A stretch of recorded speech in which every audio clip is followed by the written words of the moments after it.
Journey Through Sci-Fi. My name is Matt. And my name is James. And this week in our Journey Through Dystopias, we're returning to our dangerous games. We looked at this back in AI, and we looked at it a couple of weeks ago on the show in this series, where we looked at dangerous voluntary games with Rollerball and Death Race 2000.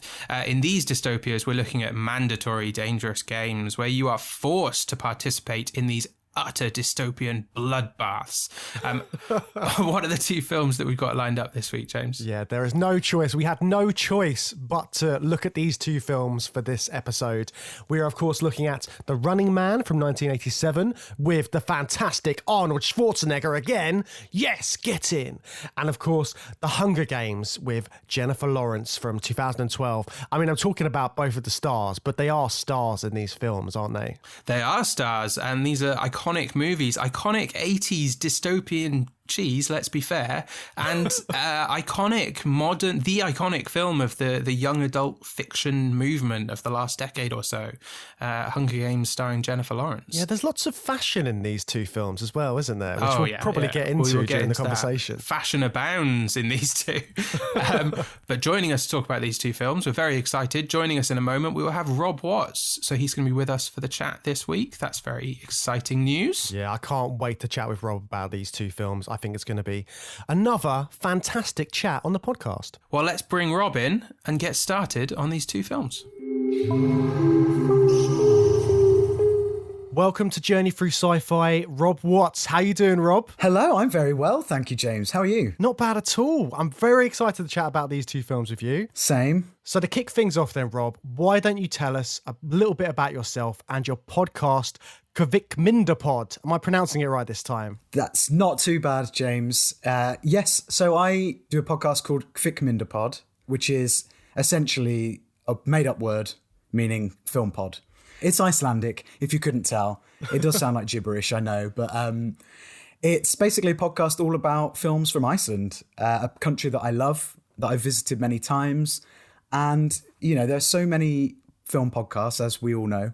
I just wanted to do something in a little bit too niche, maybe. But it's fun, and there's lots of great stuff coming out of there.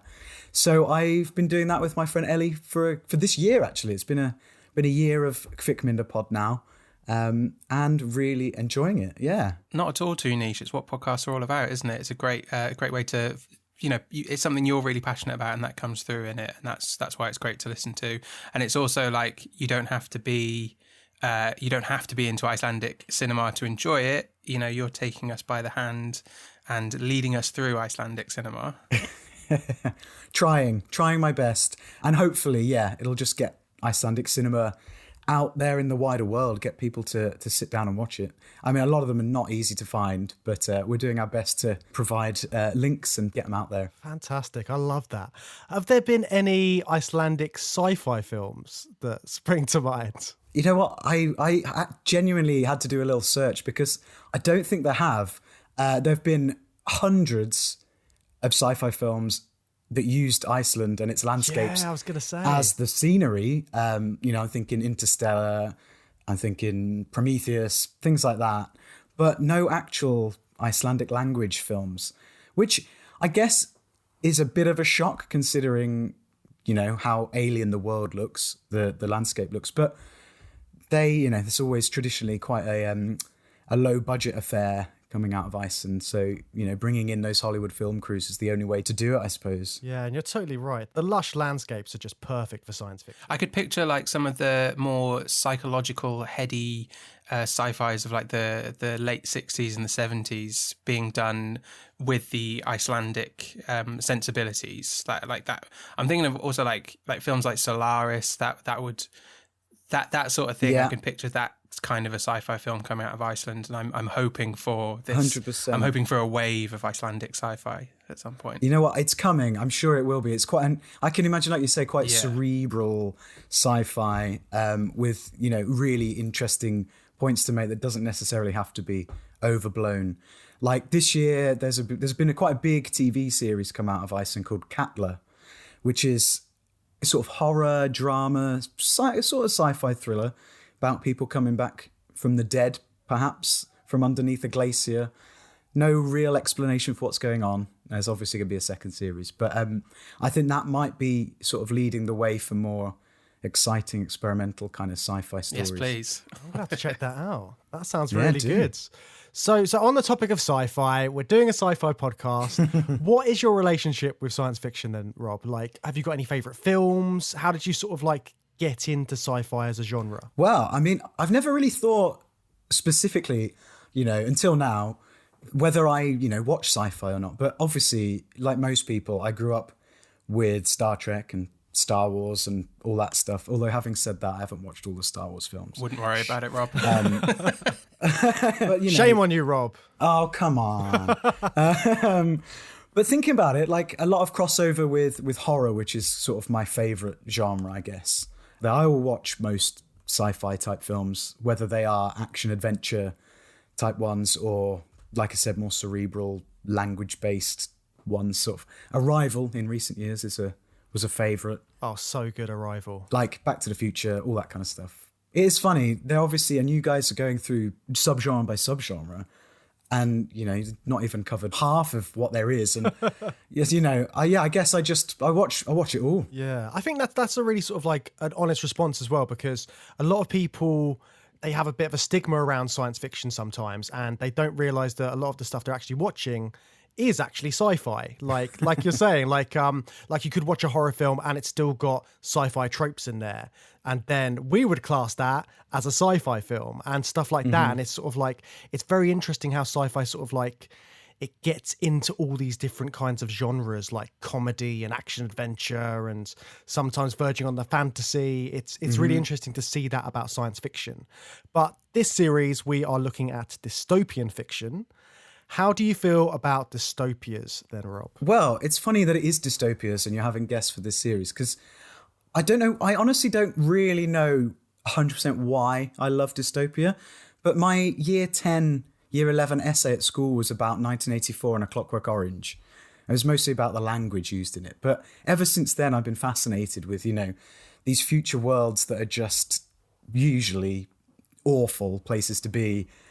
Something's gone wrong and the world is just, falling apart. Well, thinking about The Running Man and The Hunger Games, one of the earliest things I saw on TV was an episode of Sliders. Oh, yes. Basically ripped off The Running Man. Oh, yeah. And ever since then, I've just been going back to it. I think it's probably that kind of, the fact that it's a future world, but it's so close to the world we know, it doesn't seem that alien in the sort of otherworldly sense. I think that's the best kind of sci-fi as well. Sort of the sci-fi which has its roots in reality. I think that's very effective for a lot of people, because if it's got some sort of root in the now, and like so far in the series, we talked a lot about the zeitgeist and sort of like when these films were coming out and sort of what was going on and why they relate so much to the audiences. And I think that's definitely sort of the case for these two films, which we're going to look at today. So shall we kick things off with The Running Man then? Let's.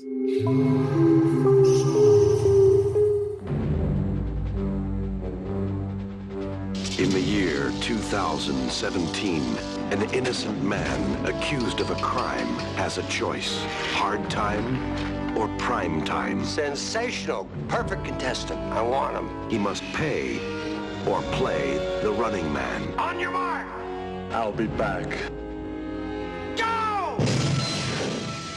So this is loosely based on the Stephen King, Richard Bachman novel, The Running Man. But as many Stephen King adaptations go, that loosely is doing a lot of heavy lifting because, as far as I can tell, it's got absolutely nothing to do with the book, apart from there's a deadly TV show in both, and a guy called Richards is the main character. But it's set in 2017, so we've already raced past this dystopian future.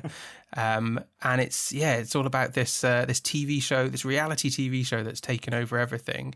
Are you familiar with the book or any of the Richard Bachman Stephen King novels, Rob? Well, I have, until the start of this year, I had never read a Stephen King novel. Which, oh, really? Yeah, I know that's pretty bad on my part. I do apologise. But it's still the only one I've ever read is The Running Man. I started the year off, because last Christmas, The Running Man was on TV. I was like, I love that film as a kid. I will watch again. And it is I mean, it's great for many reasons. But I thought, you know what, I'll see what the book is like, see if it's anything like the film, and it really is not anything like the film at all. I don't think there's one mention of spandex. That is a shame. That is a crying shame. This is an extremely unconventional way to come to Stephen King's oeuvre through first of all Richard Bachman, and especially because you like the film The Running Man. Yes, I'm obviously much more familiar with Stephen King's horror work, but never dared delve into the books after seeing the films. But they're all sat just on my shelf to my right, ready and waiting. But the book, yeah, I really love the book, actually. It's absolutely nothing like this film. And it's just got a much, much, much broader scale. It's like the show takes place across the world rather than just this little arena in LA or what have you. Yeah, it's kind of like we talk about Big Brother in 1984 and, everyone's watching. Literally the whole world is watching Ben Richards in the novel and can influence what happens. They can dob him in, they can earn money, they can kill him. It's just mad. The novel is a proper dystopian novel, whereas I'd say this film is much more of a Arnie action film with a bit of dystopia in it. Yeah, it's Arnie action and it's social commentary on television, which is where the dystopian elements come through.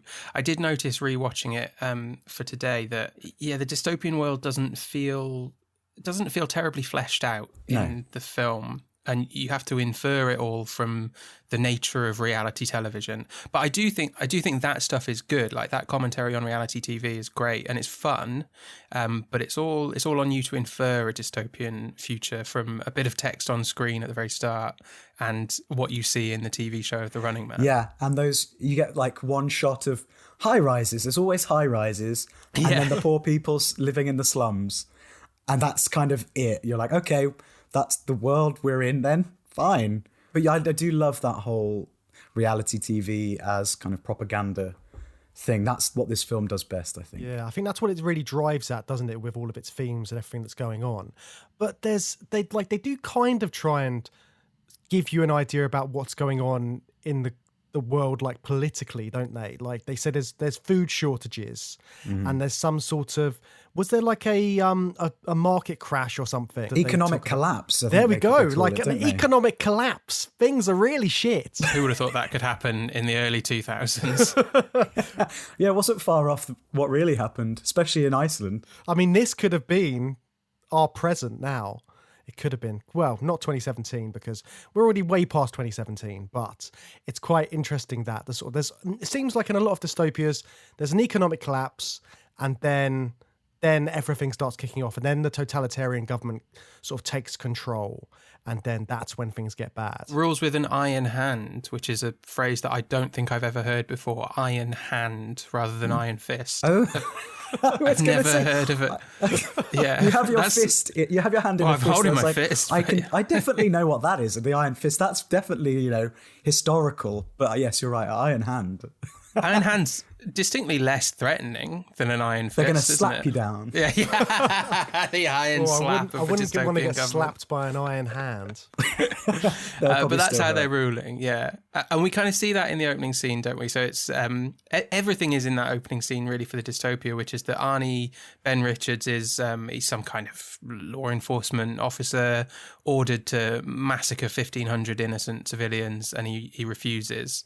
That's kind of all we see. That's the iron hand of the what is it, like I can't remember how they describe the state divided up into paramilitary zones, and he's the iron hand of the law there. But that just means what? Police flying around in a helicopter killing innocent civilians whenever they feel like it. Yeah, sounds like it. Well, unless they don't feel like it, and that's what Ben Richards says. And he goes rogue and is promptly sent to a prison camp for his crimes against the state. Yeah, the prison camp scene was great. So good. Like when they've got the sensors out, and then if you cross the border, your head's going to explode, and you're just waiting for that moment. As soon as they set it up, you know it's going to happen at some point. But we've seen this. We saw this in Battle Royale as well, which we've already covered in the series. Like if you've got a collar around your neck in a dystopian world, chances are your head's going to come off. And boy, does it explode.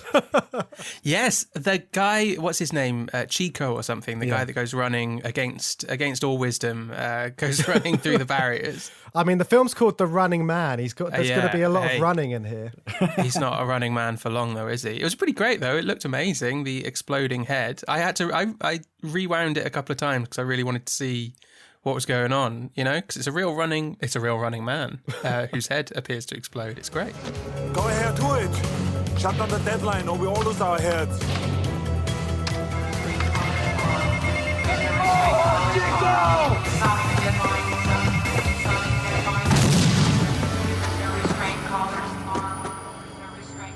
And of course, like all this kind of technology is used in the actual show as well, to a degree as well, isn't it? Because they're all fitted with trackers. So if they escape, you assume that something bad will happen to them. They're keeping track of them the whole time. But what did you think of the actual game itself then? Because that is the real sort of like crux of the film, isn't it? This game, The Running Man. And I couldn't help but think about sort of like shows I've seen and things like that. I've never seen a show quite like The Running Man, luckily, but there are lots of shows which felt a bit sort of close to this. And I think the way they depict the actual game show element is really interesting in this. What did you guys think about that? Well, I guess it's just an extension of the kind of TV that we have.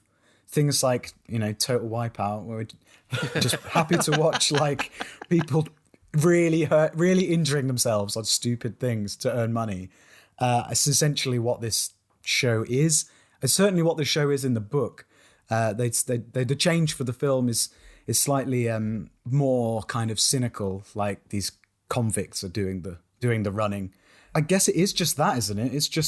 It's like an extension of the gladiators in the Roman times, Total Wipeout, and then I've never watched the program, but there's a Channel 4 program called Hunted, where you've got to try and stay off grid, and it's that kind of thing. We all love to watch, you know, people get injured. That's why You've Been Framed is so popular. But we also like, you know, excitement and action and adventure. And, you know, maybe that's why this film focuses mostly on that part of the show, of the book as well, because the show is exciting. You mentioned gladiators, and I feel like you meant like Roman gladiatorial combat, but I was really put in mind of like ITV gladiators by a lot of this, you know? Yeah, no, totally both.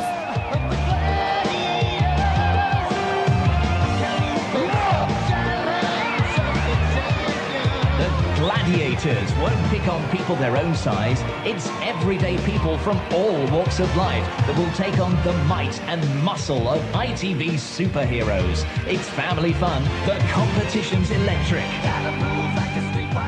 But yes, like naming your stalkers with stupid names and things like that. I did love that. It's gladiators, it's pro wrestling, it's all of that. I mean, Jesse Ventura's in this. Is he a wrestler? Is he a former wrestler? He was, yeah. He was a wrestler and then he was a politician. Yeah, the classic American, that's the American dream, I think, isn't it? Well, it's funny though, isn't it? Because we've got this film that's like ruled by essentially a TV show host with a film that contains an action hero and a wrestler both turned governors. Yeah. Yes. Like, yes. It's so weird.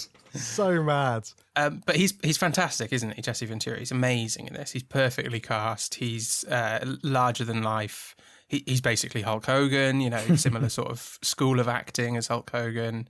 I think getting a wrestler in is perfect for this. I think I've said this on the podcast a few times before, that I love when wrestlers go acting, because I really like WWE. I like pro wrestling, and I like the style of performance that they give. And I think like now it tends to be a little bit more serious, which I do like. I like Batista in the films that he's been in recently, in Dune in particular. But I also like it when they can just come on screen and be enormous, just incredibly broad, very silly aggression, what they did in the ring, but just doing it in character as, what's he called? Captain Freedom. He's got a stalker's name, but I think he's a runner. I don't know what his deal is. It's sort of hard to tell. I think he was a stalker. Now he's like sub-presenter, like backstage presenter. And and they try and get him out of retirement, don't they? I think is what happens. And a Mr. Motivator type figure as well. Yes. It's hard to avoid those comparisons with this film. Like everyone wearing a leotard. All of the best entertainment stuff going on here. But going back to the game show as well, I feel like the sort of the intro to the game show like reminded me of Strictly Come Dancing. Just like they've got like a big musical number at the start, and this sort of like they've got all of that element to it. And then I was really fascinated by the audience themselves as well, because it's quite an old audience. He keeps going to talk to old ladies about sort of how the stalkers are getting on and who's your favorite stalker.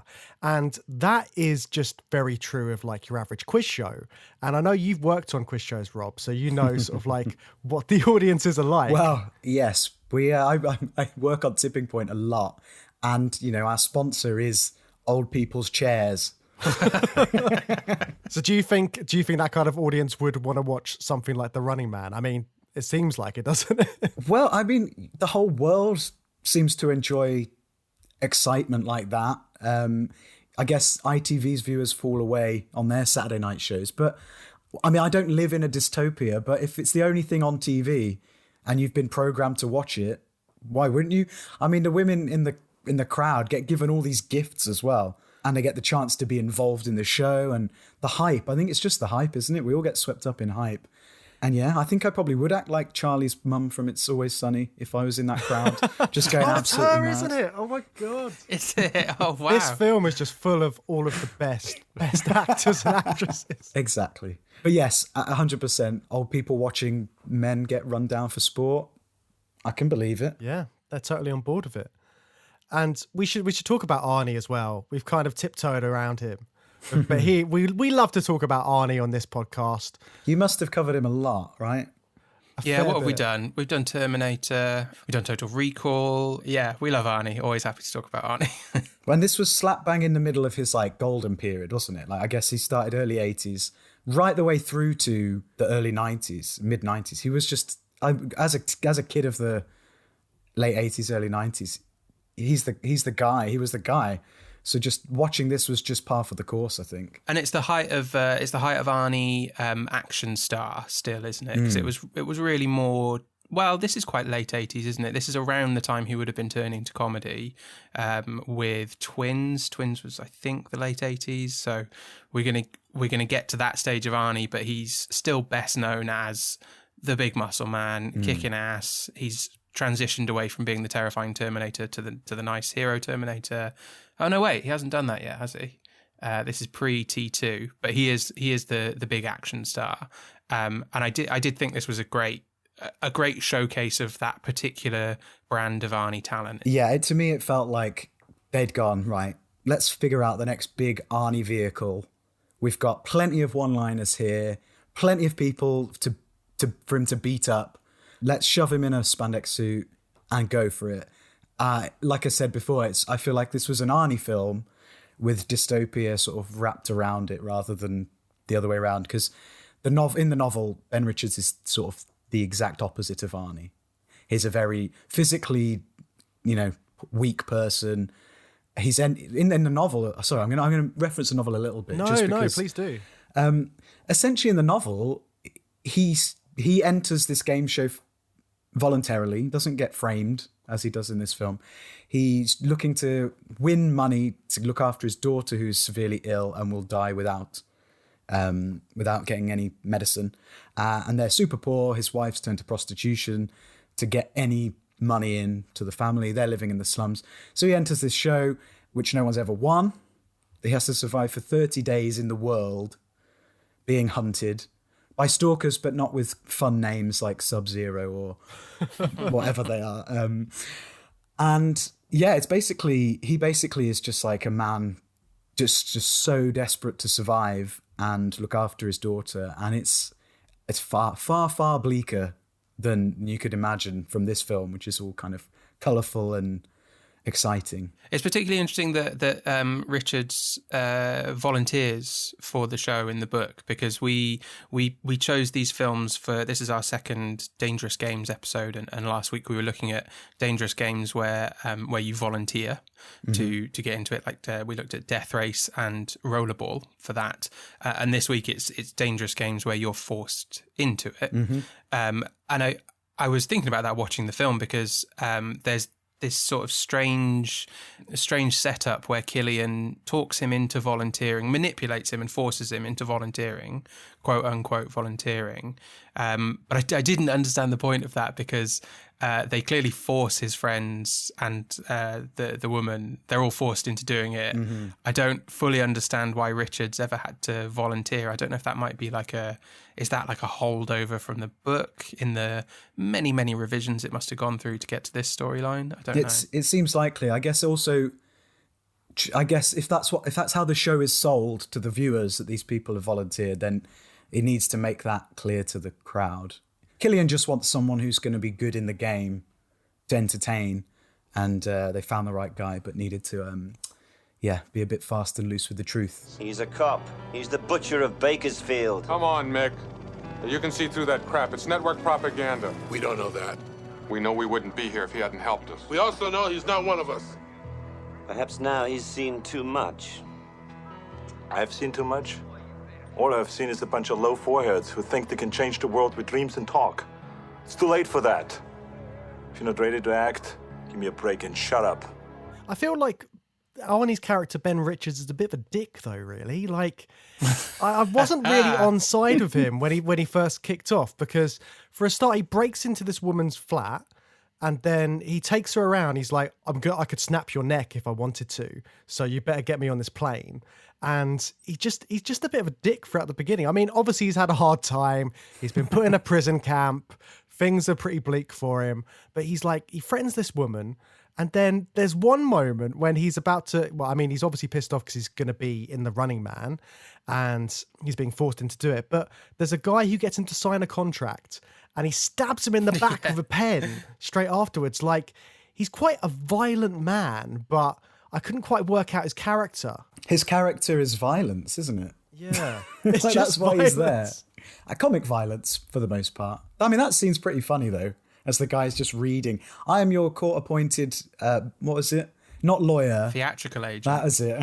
Yeah, that's nice. He's doing the lawyer thing and just reading and reading and reading. And it's just a fun way to get rid of him. I mean, don't get me wrong. I was all in it for all that kind of stuff. But like, usually when you see a protagonist in kind of a dystopian film, you kind of want to be on side with them from the start. And like, usually they go on to become like rebel leaders and they cause a big uprising, which is what Ben Richards does throughout the film. Like, towards the end, it looks like he overthrows the Running Man game and comes in with a big machine gun, looking exactly like he does in Commando. And all of that kind of stuff happens. But before then, he's really painted as this sort of violent kind of like bit of a dick. Yeah, I think it's just a bit uneven, isn't it?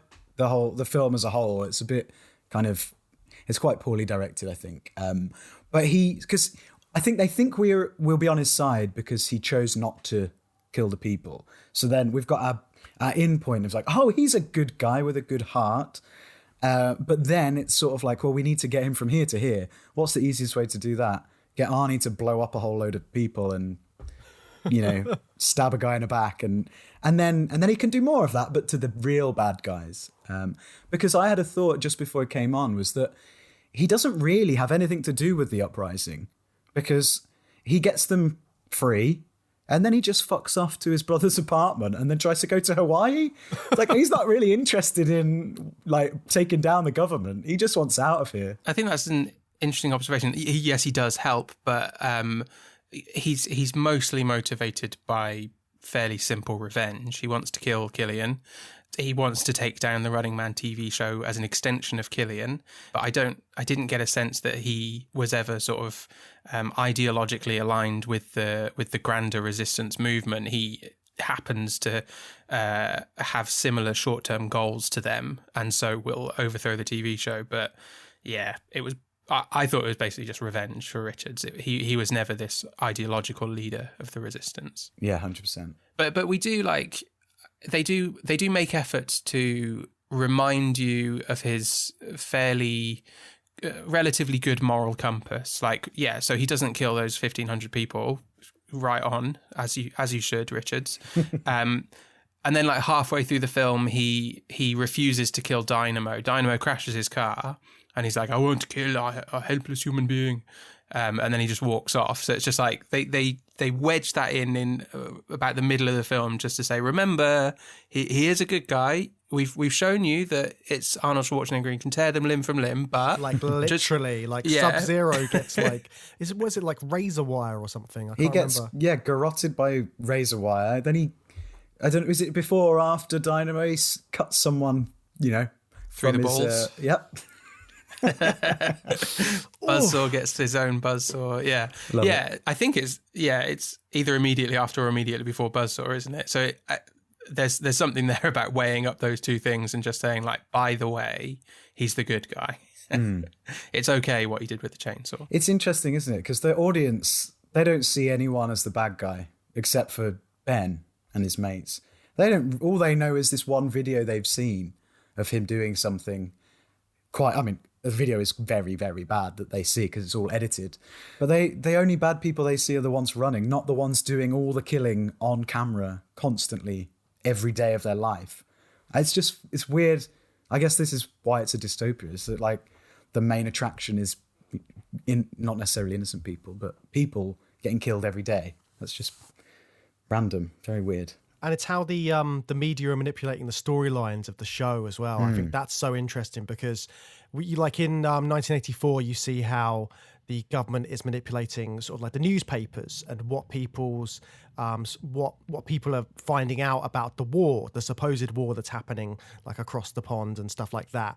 And here it's so tightly controlled as to what you find out about Ben Richards, what you find out about like people which are wanted, which could potentially become running men, and all of this stuff is just, it's so interesting just seeing how they sort of like control it and have you rooting for the stalkers because that's what they're designed to do. So you want to see them absolutely hack someone to bits. And then it goes one step further when you've got the virtual reality kind of scene where they like create this CGI version of Ben Richards, which is actually just some poor stuntman who ends up getting killed by Captain Freedom. Yeah. Like all of these elements are just so, they're very, very in line with sort of the dystopian themes going on. It's I think it's my favourite thing about this film, aside from what I used to love about this film, which was the one-liners. He was Sub-Zero, now he's just plain Zero, or all the, they're so bad. I like, really he's got he had to split after cutting someone in half. Like, come on. I mean, they are brilliant. But this whole propaganda, editing of footage, the fake news thing, obviously it's been around as long as wars and stuff have been around. I was recently reading about Stalin and how he manipulated official photos of the Soviet Union to reflect, what they were, what facts they wanted to give. And Stalin, not known as the greatest leader in the world ever, and all of these films sort of, we've got one person in charge manipulating the information fed to the viewer. And it's just, I think it's quite well done in this film, as Matt was saying earlier on. It's far more interesting than just watching people get hacked in half. That's the one change to the novel I actually really like. And they do of course edit footage and things in the novel, but as a way into the film, I thought it was pretty cool. I thought the kind of the technical level of it that we see was I really enjoyed it. Like talking about the kind of the language they use is a bit strange, I think, because it doesn't quite match what we might be used to about like CGI imagery, but they're basically doing that with that stuntman. I thought that was, I really enjoyed that as well. Unfortunately, watching it as an adult, the cutting Buzzsaw in half with a chainsaw, that all feels like it's like getting in the way of the plot, because like half of the film is just like Arnie swinging his fists around, and that's fine, that's great, obviously I love it, but it does actually hold up those more interesting dystopian reality TV elements that yeah, I agree. I just found that more engaging this time, and I wasn't expecting it at all, really. It made me think about the have you seen the Black Mirror episode where a blue bear becomes prime minister? And then it sort of like spirals out of control because it starts off as a joke, and then it becomes this really like totalitarian government that's overseeing everything. I think it's like stuff like that where you've got the media like feeding into this dystopian world. I think those are where some of the interesting themes and stuff are coming across. And we'll see it again in the Hunger Games when we talk about that. But it fascinates me, all that kind of stuff that they feed in. Hey, Killian!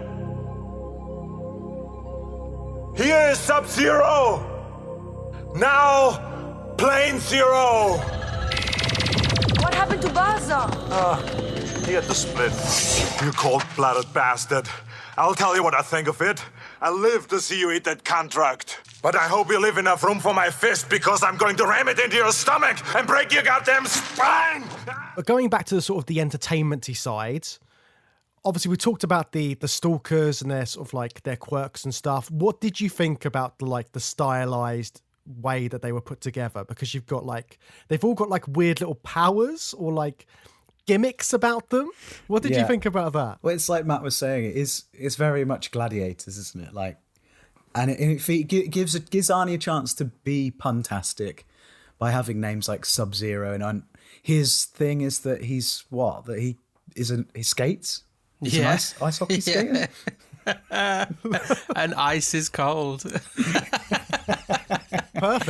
Perfect. Yeah, and someone must have gone, you know what? A hockey stick looks a little bit like a scythe. So something there? Sure, let's go for it. Something. It feels like the most well-conceived of all of them, though, because I don't know what the hell Dynamo is. Dynamo is my favourite. He's by so far. mad. He's so mad, yeah. It's just absolutely ridiculous. There's so much going on. He's like got a Roman clear plastic Roman soldier gladiator style helmet and armor full of Christmas tree lights, and he's an opera singer. Like, amazing. I mean, he's a casting producer's dream, isn't he? Yeah. Like, you'd put him on Britain's Got Talent, wouldn't you? Yeah. I think he did win Britain's Got Talent, didn't he? Yeah. He's just brilliant. like he's firing electricity from his hands and stuff. And it's like, but of course, because Arnie doesn't kill him, he ends up coming back at the end and then sort of like trying to rape Amber Mendez. And it's like, that gets a bit horrific as well, doesn't it? Yeah, insane addition at the end there. I mean, he died the way he should have died, though, by getting electrocuted. But it's like I was saying about the kind of tone of this is all over the place as well. Because it's like, ha, he's been killed in a terrible way, but it's funny because there was a pun and all of that. And then at the end, we have Dynamo attempting to rape, I forget her name, Maria? No. Maria Conchita Alonso is the actress. Oh, right. Yeah, I can't remember her character. I was reading that. I didn't just remember it. That's good knowledge, Dave. But there's also a line a bit earlier on where one of her colleagues is talking to her and she's like, gosh, you're lucky you didn't get killed by Ben Richards, or raped then killed, or killed then raped. And you're like, what is this film? Why? That's not a funny line. Yeah, but they're looking him up and down, like they really fancy him as well. Whilst they're saying it, it's really just like a weird mismatch. Screenplay's written by a guy, so no surprises there. Shocking! I can't imagine shocking. a woman would write those words. It's an insane bit of dialogue, that. Lucky he didn't kill you, too. Or rape you and kill you. Or kill you then rape you. And I mean, like the whole sort of love story between her character and Arnie's character is weird as well, because they kind of just like plump that in, don't they? Yeah. Big old kiss at the end. Why not? It's one of those things, like all of these films are stories told within a dystopia. And I guess the next one we'll talk about, Hunger Games, is doing more than that. It's kind of, they're looking to overthrow the regime. And in this film, it feels a bit more like, is the government the TV network? It's quite hard to tell. If they take down the TV network, does that mean the world is free? Because it doesn't feel like it. And then also, you just met a woman, you're getting off with her. Is this the right time to be doing that? Have you done anything except for knock out some aerials or kill the presenter? I don't know. It just felt a really weird crowbarred in kind of love story, didn't it? Well, unfortunately, that plot is very thin. That getting to the aerial and all of that is very thinly woven throughout the whole film. I found that quite hard to follow. There were just snippets of dialogue where they were like, we've got to get to the thing and then hack the broadcast. Again, it kind of comes down to the fact that Richards is not particularly interested in helping this resistance movement, and because he's the main character, that means that this resistance movement just doesn't really get fleshed out. They're around. We're told about them in the opening crawl. They help Arnie get out. Arnie helps them, but he's never interested enough in what they're doing to explore it as a person, and therefore allow the film to explore what this resistance movement is doing. And then we get this very messy montage at the end where they just throw up a load of images that sort of reveal the network and Killian and all that to be liars. And then, is this the complete overthrow of it? Like you said, it's just not clear, is it? Yeah, because it's played as this ultimate happy ending, isn't it? Like the music plays and it's all very sort of like uplifting. Arnie's clearly saved the day, but there is that big question mark as to what has he actually done? Has he done anything at all? It's interesting comparing it to the novel again, which doesn't end in a happy, exciting way. I don't know if I should spoil the novel, to be honest, but it's very dark, and it's almost to the point we don't know whether in the film much has really happened, although we're told we should celebrate. The novel, absolutely, we're like, what he ends up doing may or may not have an effect, but it certainly won't change the world. Mysterious. It's quite a short novel. You should check it out. It's quite easy to read, and I would say if you're looking for a bit more depth, Matt, get the novel read. I am. This film left me wanting more depth of the dystopian world. Like I said, I really like the reality TV element of it. I think that is actually done very, very well, but it doesn't expose enough of the dystopian world. It just hints at it, and I would like to see more of that, and I would quite like to read the book to understand that a bit more, or get a better version of it, maybe. And it feels like it's got lots of sort of the elements we've seen sort of like in Rollerball, in Death Race 2000. They've got this big sort of like TV show, which is like part of the dystopian world, and there's lots of killing and stuff going on. It's got a lot of sort of like good themes running through, so I would like to see it sort of redone. And speaking about the prospect of it being redone, there is a rumoured remake on the horizon, potentially from Edgar Wright. What do you guys think about that? Do you think that would work? What do you think Edgar Wright would do with The Running Man? Well, over to you, Rob. If it's going to be more of an adaptation of the book, I'm interested to know what you think about that. If that's in the right hands with Edgar Wright. I can't see Edgar Wright doing the novel. It's weird. I can see a version. I can see an Edgar Wright version of the film, but obviously much more stylized and probably closer in tone to the novel. But the novel is so sort of nihilistic and depressive, and I think it needs to be someone with a bit more, nuance, especially after Last Night in Soho, where it's really a bit just not, again, without wanting to diss Last Night in Soho too much, because I quite liked it. But it doesn't hang together all that well, and it's kind of all over the place. Someone like, I'm trying to think, and you'll probably love this, but Denis Villeneuve would probably be great, because it needs to be really kind of grey and dark. I don't know that Edgar Wright is that person. It doesn't need to be flashy. An adaptation of the novel shouldn't be flashy. It depends how much we're seeing from the viewer's point of view as well, because in this film we do see a lot of audience reaction. We're sort of watching what they watch, whereas in the novel we're very much on Ben Richards' side. We're following him, so it's very much his story, personal story, traveling around rather than the whole world watching kind of thing. Yeah, and I feel like Edgar Wright would fill it with lots of like homages to other dystopian sci-fi films and things like that, and it would be sort of like, it would work along those lines. But I can't see him doing a gritty one. No, I can see what you say, like ticking off every kind of cliche dystopian film. I mean, no disrespect to Edgar Wright's films. Like, I do enjoy a lot of his films, but he does have that style, which I think if he were to take it on, it would come out a bit more like this particular film, just with like leaning on the comedy aspects potentially. I don't know if that's going too far, but I think he would have a lot of fun with the stalkers and the kill scenes and all that kind of thing. I think it would be much more Scott Pilgrim, wouldn't it? Yeah, that's it. Scott Pilgrim with a bit more blood. Which I'd totally watch. I'd love it, but it wouldn't be necessarily a faithful adaptation of a novel if that's what they're going for. But you said you'd just done Rollerball and Deathmatch. Was it Deathmatch? Celebrity Deathmatch? No. Death Race 2000. That's the one.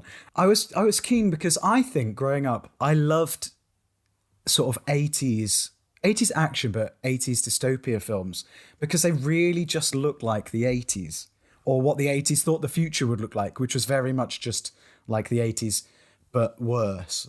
And, we'll move on to talk about The Hunger Games, which looks like the future from now, which is basically now, but with fast trains. But I was just interested to know what you guys thought about, like, should a dystopia look like the time that the film is being made, or the time that, maybe before it was, when the world was different? I think that all future sci-fi is heavily influenced by the time it was made, obviously, as all films are, and they get trapped in that.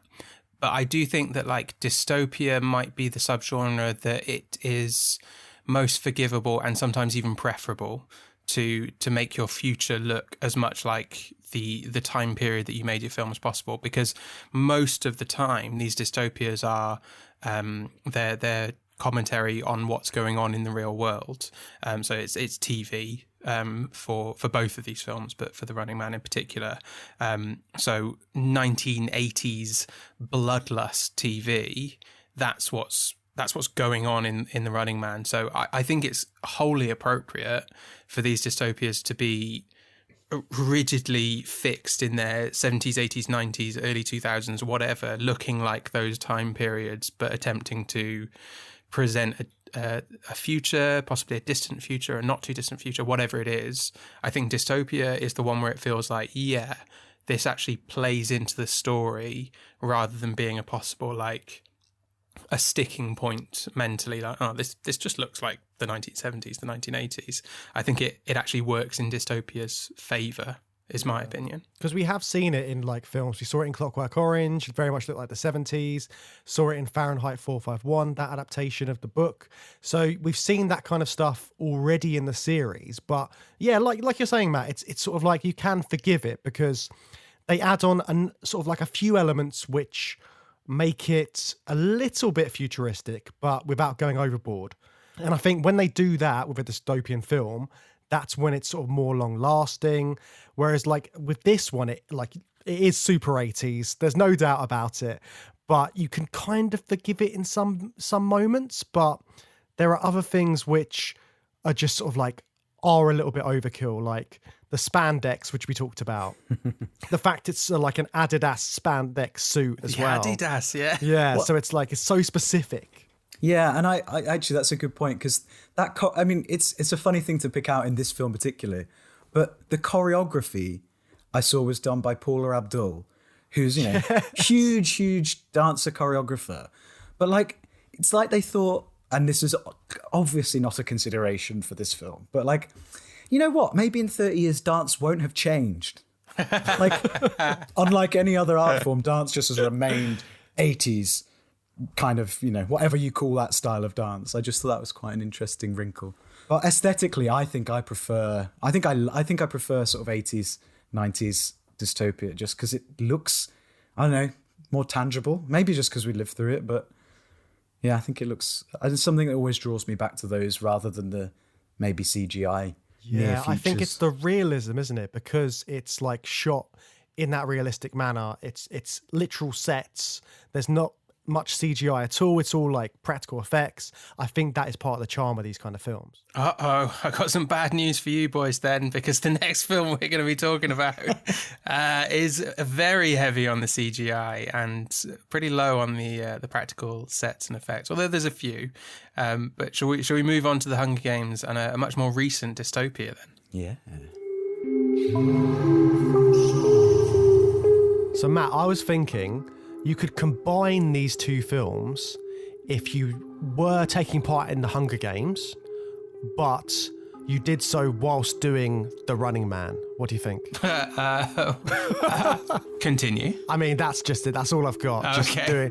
I just had like a vision of like Katniss in the Hunger Games doing The Running Man with a bow and arrow, and then it's like an amazing combination of the two. Maybe wearing a Adidas Lycra suit. Maybe if you threw in the stalkers into the Hunger Games dome, like instead of all the monsters that come and chase them, we got like Buzzsaw and Dynamo. They show up in their vehicles and the ice hockey outfit and all of that, chasing down Katniss and Peter. I would love to watch that mishmash of films. I mean, we could probably cut it at some point.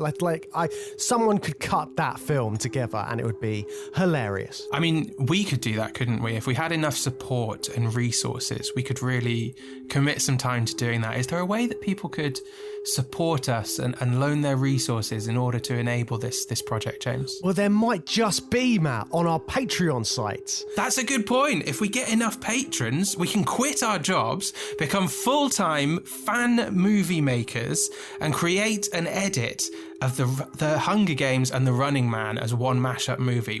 Oh my God, what a scenario. How can people make that happen, James? Well, guys, if you want to help support the podcast, if you're enjoying what you're listening to, you can come and join us on Patreon. We are at Journey Through Sci-Fi, so come and find us on there. And if you sign up to the £4 tier, you'll be able to get bonus episodes. You'll get extra content. We've got lots of stuff over there. We've got extra film reviews, TV show reviews, general chat. We've got lots of stuff there. So yeah, feel free to come over and support. Yeah, until we get our Running Man and Hunger Games mashup movie done, you can check out some of the episodes that we've put out. We looked at WandaVision, and James talked to me about all the upcoming wonders in the Marvel universe, and I was sort of interested. We did a part 2 to Dune when that came out, including all our spoilery chat. And we looked at Free Guy a while ago. That was good fun. So why don't you check out some of those episodes? Yes, definitely. Feel free to do that. But in the meantime, let's get on with the podcast.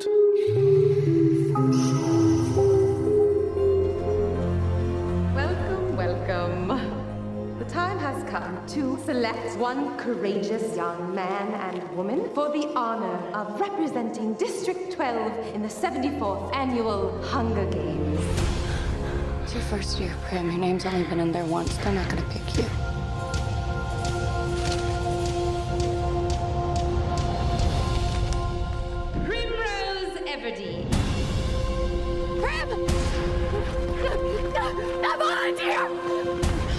I volunteer as tribute.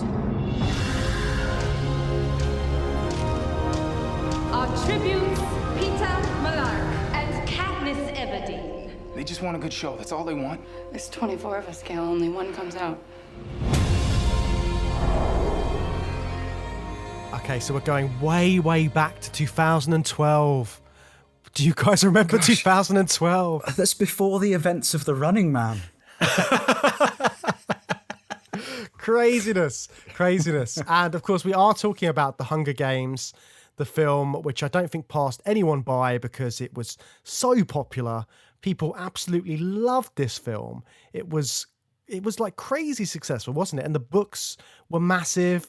What do you guys remember about sort of like when this came out and the hype around it? Well, you say no one missed it. I was certainly aware of it, but I was a complete grumpy Gus about this film because I love Battle Royale and I've always loved Battle Royale. We talked about that recently with Mike. So when The Hunger Games came out, I was really fixated on the fact that it was, in my mind, a complete rip-off of Battle Royale, and I completely wrote it off. But I have to say, like, I watched it a few years later and... it's not perfect. But I thought it was a good film, and I also think it's not a rip-off. I wouldn't call it a rip-off in my opinion. I don't know. Rob, what about you? What do you remember of the Hunger Games mania in 2012? Yeah, I remember it was big. It was just everywhere. I had skipped Twilight. I did exactly what you did. I was like, not getting involved with that. But then Hunger Games round, I was like, well, this is far more like, if we're going to talk about young adult films and novels, this is far more up my street. But obviously my first thought was, yeah, but Battle Royale exists, so I don't think I need to watch this. But yeah, it is much more than just a rip-off. The reason for the games existing is similar in some ways. I went to the cinema to see it. I was and still am a big fan of Jennifer Lawrence. It looked fun. It looked exciting. And yeah, I went to the cinema to see it. And then I subsequently saw them all, I think, at the cinema, which is quite rare for me to follow a series all the way through. I liked it quite a lot. Yeah. Yeah, I was really taken by surprise by this film because obviously like everyone was saying how like good it was, and I had the same sort of thing like, oh, I've seen Battle Royale, I know this kind of thing. What are they going to do that's different? But I got really swept away in the story. I don't know if it's sort of like the sort of like teenage side of me somewhere still there, but it's sort of like it really is engaging. And I mean, it was so popular and it spawned so many other big dystopian franchises afterwards, because after this you got things like Divergent, the Divergent series, which never got completed, which was annoying because I'd sat through a bunch of those films. That's hilarious. The Maze Runner series as well, which did get completed, which was very good to have done. But it's so surprising that like dystopia suddenly took root in young adult fiction. And I don't know exactly why that was. I don't know why it resonated so much. I didn't know if you guys had any thoughts about that in particular as to why it was like it just took off. I mean, I guess, again, I wasn't a teen when they came out or when the books came out, but I feel like over the years, teens have got far more savvy about politics and the world and the way the world works. And this was sort of actively, you were watching people of their age rebelling against the government in a way that, you know, we can't do. But nowadays, actually, you can. So they're almost out of date now because teens can engage in politics in a fruitful way. But I think it's just something to do with looking at the world and thinking, geez, I'd like to make a change. And then here's a film where a female lead, which I guess is pretty rare, does just that. But as me speaking as not a teen when these films came out, I guess. Oh, it's a timeless trope. Teenage rebellion is an absolutely timeless trope. It's James Dean. It goes way back, doesn't it? But yeah, it's that highly politicized version of it and casting it out on this very grand scale. Especially the sequels will go on to do it, but it's heavily implied in this film that Katniss's actions have huge ripple effects for this dystopian society. So it kind of takes that classic trope of teenage rebellion and tries to maximize it in scale and make it have an effect on an entire fictional sci-fi world, which is quite daring. Yeah, I hadn't really thought about it like that. Yeah. What's interesting is that she's rebelling, but she's not. The reason for her even getting involved is not rebellion. It's just like Ben Richards had a good heart. Katniss has got a good heart. She doesn't want her sister going into the games. Primrose is like, I don't know how old she is, like 7 or something. So Katniss volunteers. It's not a rebellion at all. It's just, I don't want my sister to die. I'll take her place. And then obviously it becomes much more than that.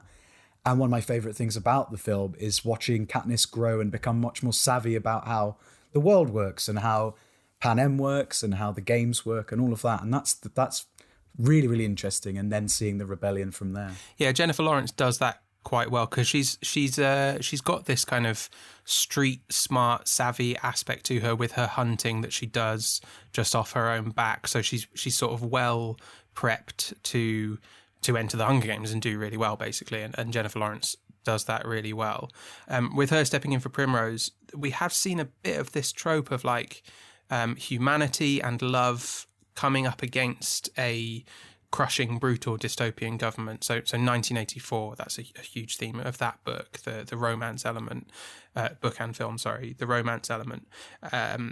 The idea that like the power of your own humanity in the face of a dystopian government that is trying to crush everyone's humanity, that's what Suzanne Collins and Gary Ross have picked up for Katniss's character and placed that same idea of a dystopian story into the Hunger Games, and it allows Katniss to become more than herself and become a figurehead for the audience that are watching it. Yeah, because everything about Katniss's character sort of makes her, she's shown as being a capable woman straight off the bat. Like you were saying, the hunting stuff, but also the fact that she's taken parental duties away from her mother when she has that breakdown. So she's sort of like head of the family, and she's out there trying to sort of like provide for the family and look after them.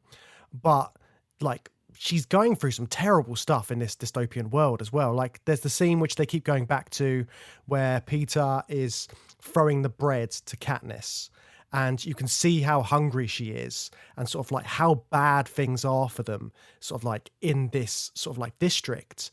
And I think the way that they set up the whole sort of class divide is really interesting as well, because they're like, it's called the Hunger Games. People are hungry, and just the way you see sort of the contrast between the two, like the haves and the have-nots, I think it's really well done. I mean, it just even just in sort of like the colors of the shots, you start off sort of like in their district and you see everything's gray and abysmal and everything's very depressing. No one's wearing any color, which again is something we've seen like quite a few times in the series, as we sort of link that to, if you're living in an oppressed sort of society, then you're sort of being dehumanized a bit. And part of like being human is emotion and color. And that really comes through in sort of like the visuals in this, because when you suddenly go to sort of like Pan Am and you see this sort of like stuff in the capital, everyone's got like colored hair and like luxurious clothes, and it's suddenly bright and vibrant. I mean, even when they go on that train carriage, it's really sort of visual and striking. Like, what did you think about that sort of divide? Well, that becomes apparent the second that Peter and Katniss leave District 12. It's like, boom, they've not seen anything like this before. I can't imagine they have. It doesn't look like it. And that is such a stark contrast. And I think that the colourful stuff is what will probably draw most of the viewers, the audience for the film. There's also the draw for the audience of the games. Obviously, I guess District 12 like the last district, the worst one. I mean, it's implied, isn't it? It's pretty grotty. I guess they watch it to watch their family take part, but I guess there must be some level of entertainment in seeing, Stanley Tucci in his wig and teeth and all the colours and all of that stuff, all the tribute ball, is that what it's called? And it's just like, it's that classic aspirational kind of thing, which is really interesting when you're thinking about how this society is treating its worst off, assuming that they want to aspire to what they see on the telly. I'm not sure. I don't know how that works in the real world, but it certainly, to me, felt like, why would I want that? Because my daughter's up there and she's about to die. Like, for me, it's a really strange balance, the world that the government have set up there, where it really is just the wealthy having fun and the rest just sort of left to survive. And you were saying about the districts, I think the people in Pan Am just have no idea, or the capital rather, have no idea about what it's like in District 12, which is interesting when they're doing their chats with Stanley Tucci, because they've got no idea what Katniss has gone through to be there and what she goes through every day. But we do, and we can see that contrast, and it's pretty mental, really. Yeah, and they don't particularly care what she's been through either.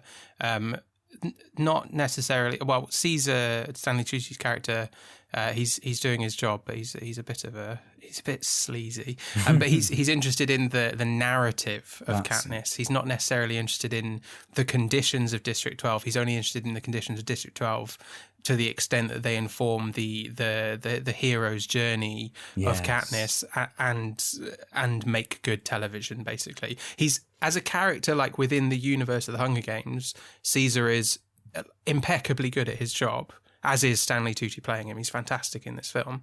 But as this kind of ringmaster character, drawing out those narratives, it's very sleazy because we know the reality of it because we've seen District 12. But getting the kind of storyline, the lovers plot between her and Peter and all of that. That's also brilliantly done, and Caesar kind of in the middle of that as the kind of public face of all of that. I really enjoyed his character. I loved all of the kind of behind the scenes of the TV program. Same as The Running Man. That was the stuff that like I really, really found interesting, was the behind the scenes production aspects of how they're constructing the TV narrative of these dangerous games. What you were saying a minute ago as well, Rob, I found really interesting. The idea sort of like, what are the people of District 12 thinking about when they're watching this show? And again, like you're saying as well, Matt, the whole narrative that's being created is so sort of specific to like the wealthy's perception of how things should be. And that kind of like, that all feeds into the actual reason, the political reason that these games are happening. So they're basically there to kind of strike fear into the lower districts to stop them from uprising and having another rebellion. So they're always, there's this like constant culling of these children from these different districts. It's like these tributes. And by doing that, they're living in constant fear of like, okay, so my kids could be up next. And then the kids grow up and they sort of like get out of the Hunger Games age, and then they're no longer worrying about themselves, they're worrying about their kids. And it's this constant sort of cycle of just fear that's really sort of prevalent throughout. And then, of course, the people watching the districts aren't going to be able to watch these shows and be like, oh yeah, this is great television. Like I want to aspire to that. They're constantly being sort of driven into the ground. But also like the way that some of the districts react to this is quite interesting, because there's one district which is actively training people to volunteer for the games. And I found that whole thing quite interesting as well.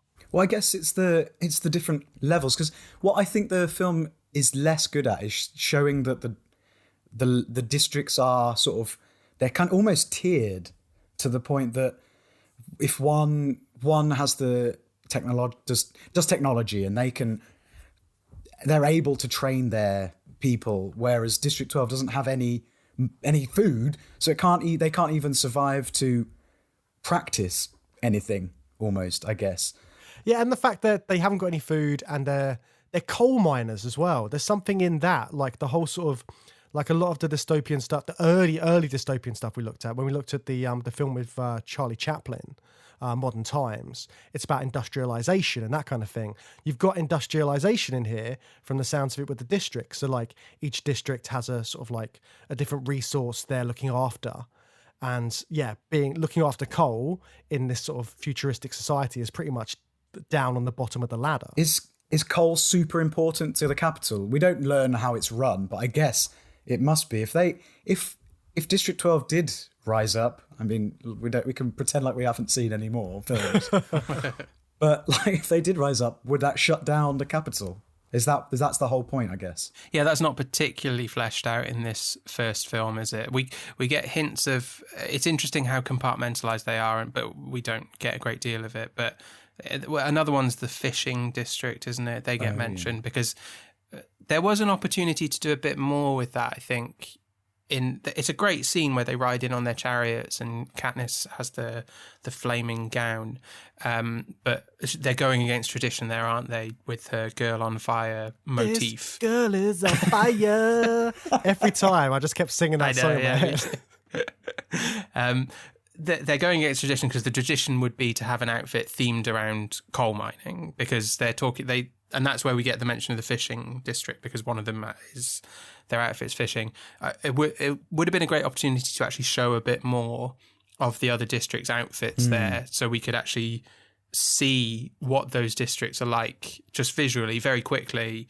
There's a fishing one. There's the sort of gladiatorial ones in District 1 and 2 that just train as career tributes, and then fill in the gaps, show us a few more chariots. But yeah, we didn't get an opportunity for that, unfortunately. 2.5 hours, and there wasn't time to show much of that stuff. Or to explain why Cinna is, for the first year ever, Cinna's decided that we should really give them a show and not just wear a hard hat and have a shovel or whatever they used to wear in these chariots. Cinna's a bizarre character, isn't he? Because he's he's like really personally invested in Katniss. He genuinely seems to care about Katniss and Peter to a slightly lesser extent, it seems, but he cares about their well-being and he wants to do the best for them and their outfits and all of that to present them in the best way, and that has knock-on benefits so they might survive.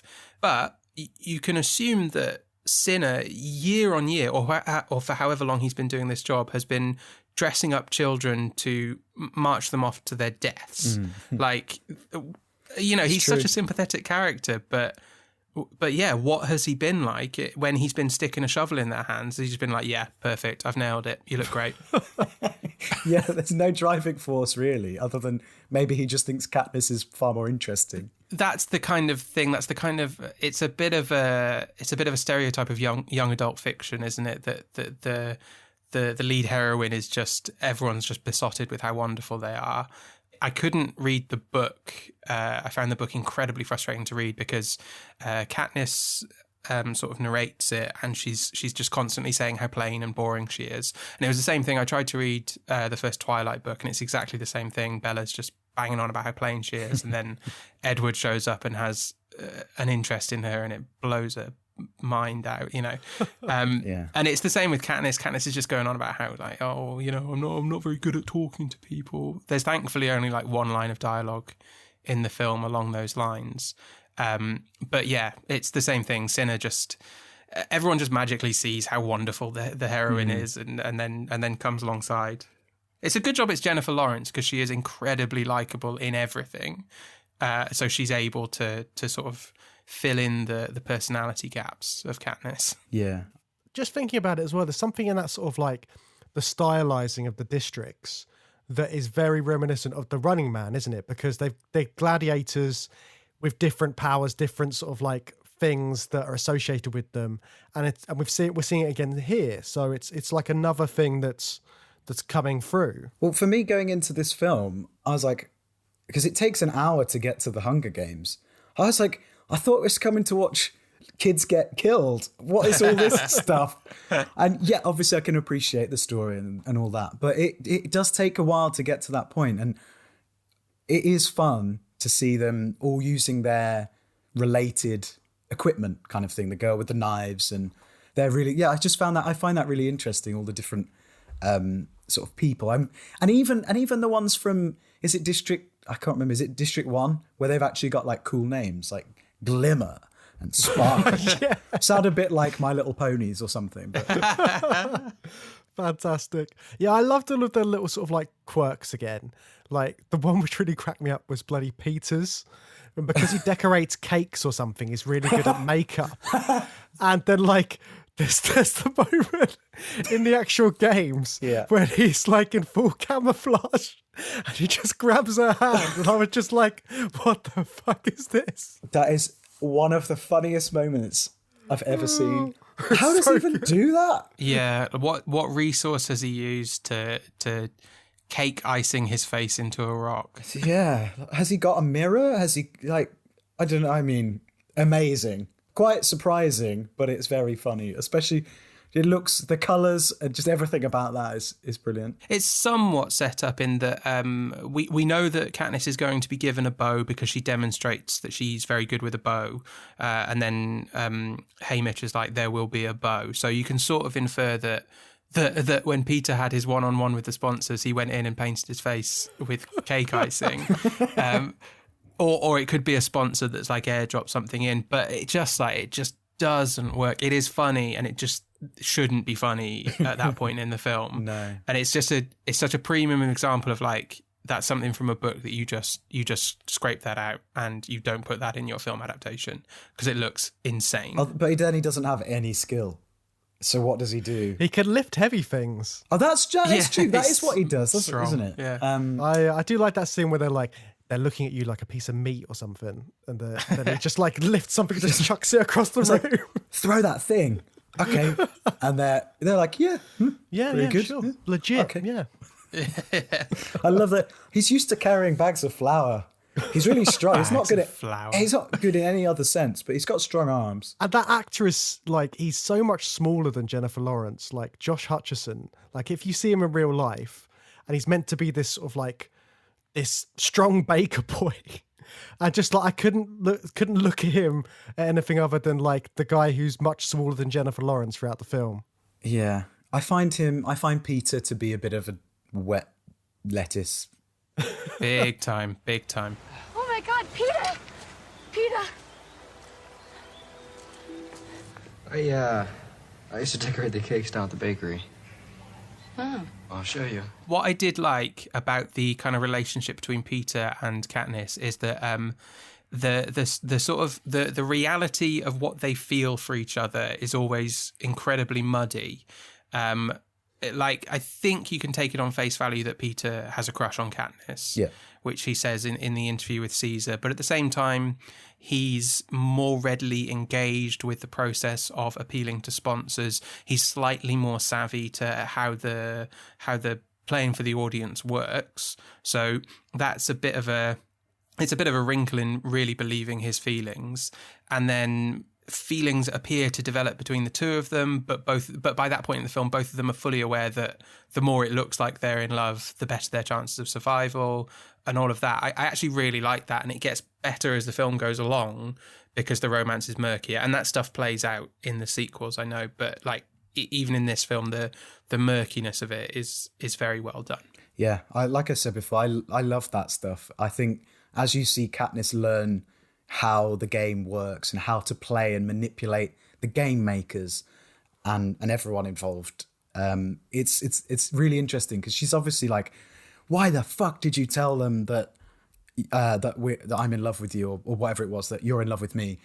And he's like, for the story, of course. And then eventually you watch her grow and grow, and then there's that amazing scene in the cave where she's like completely just, she knows what she's got to do for the cameras, but almost felt like she was manipulating Peter as well. Like he's laying his soul out, he's bearing his soul, and she's just like, yeah, I should probably just capitalize on this to try and keep us alive. Yeah, oh my God, Peter, you're so nice. Oh my God, let's cuddle.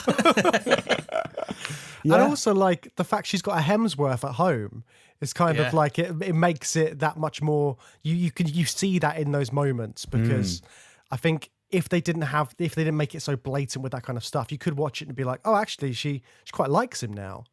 But you've got to realize that it's for the sponsors. And this film doesn't have time to get into that, but the kind of, especially for a young adult series, the relationship difficulty that sets up for Katniss to then come home to her hunky Hemsworth and try and set things back on track, having fallen in love for the cameras with Peter. There is that I mean, we'll talk about it, but the ending, which is ridiculously rushed, but that, I think actually both Jennifer Lawrence and whichever Hemsworth it is, they do a good job in the one shot of in their eyes looking at each other like, where are we then?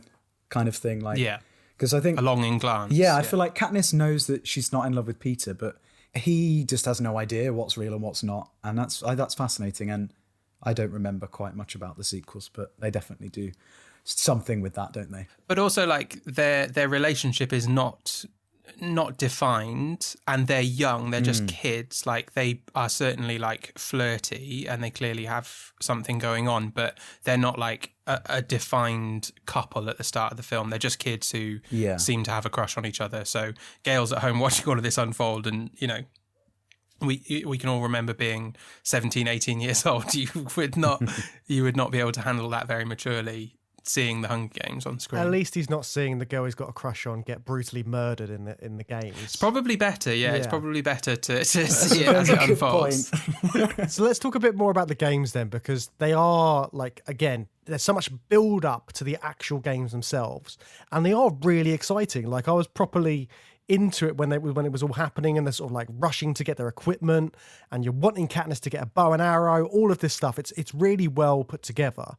But I think the sort of the commercialization element of it and the idea that the sponsors can give them help, I think that kind of like, again, links into The Running Man a bit more, Rob, because from what you were saying about the novel, like the audience had a sort of like a say as to what was happening and could control things a bit. Do you think that kind of has a bit of a similar thing here? Well, I think similar in that they're completely opposite. I think because in The Running Man, the audience, the world, they get to earn money from tips and whatever they can supply to the government and the stalkers to find Richards. So they're actively involved in like killing him. Whereas here, I guess the sponsors are more directly involved in keeping their tributes alive, which obviously leads to others dying. But I guess there's that similarity. But what I wanted to ask, actually, because the whole thing of the sponsors confused me, because it feels like Katniss and Peter really only didn't... Well, they basically had no sponsors. Did they? The only person who sent things in was Haymitch, wasn't it? Well, no, it includes a note from Haymitch, and it's Haymitch's doing, but you do see that Haymitch has to sort of reluctantly go and schmooze with actual sponsors. Okay. So I think it's their money that pays for the healing gel, Right. but Haymitch has enough sway that he like includes the note. But I do agree that the concept of sponsors is introduced very clearly. We're explained what that is, and then unfortunately we don't actually see a great deal of it. There's that one, it's integral to the plot, or integral to Katniss's survival in that scene, that she gets that healing gel or whatever. But unfortunately we don't actually see a lot of it, and it might just be a sort of time thing. There's not enough time for it in the film, and perhaps the novel goes into it a bit more, but it would have been interesting to see. She's supposed to be very popular. She's the girl on fire. She's the Mockingjay. It would have been interesting to see a bit more of that, and maybe Peter gets like one crappy sponsor item. And A bag of flour. a bag of flour, that would be great. That's trolling. That'd be shitty. I would love to know, just one scene of like maybe two sponsors discussing what they find appealing about Katniss and Peter maybe. That would have provide just that little bit more background and weight. And it would flesh out the world as well, because the sponsors are quite an important part of the attitude of the capital to both the games and by extension the people of the districts.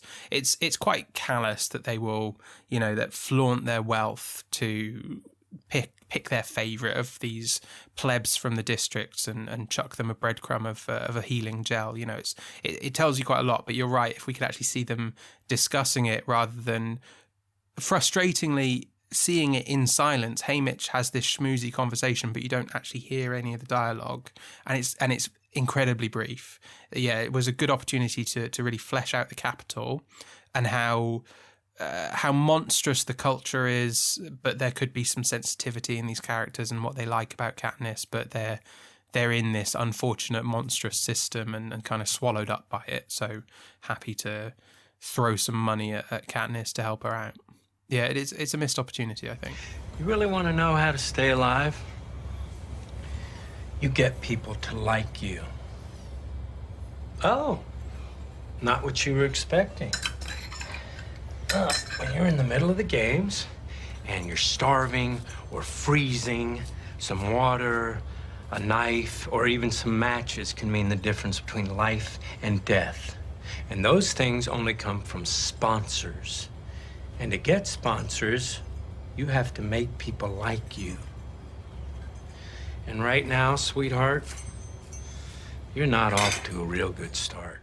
One of the things I thought, like, they fleshed out the actual characters of the kids quite well, because it's quite a hard job. You've got all of these kids from different districts, but they instantly have characters. They're not just sort of like completely two-dimensional. I mean, they're quite thin on the ground, some of them, but you know who's who. There's the girl with the daggers who's really angry and pissed off. There's little Rue, who is sort of like, she's always going to be sort of like in the trees and stuff. And you sort of like, who these people are that Katniss is against. And you've got some heartbreaking moments when they sort of, the character relationships, like, yeah, they end in the film. What did you think about that?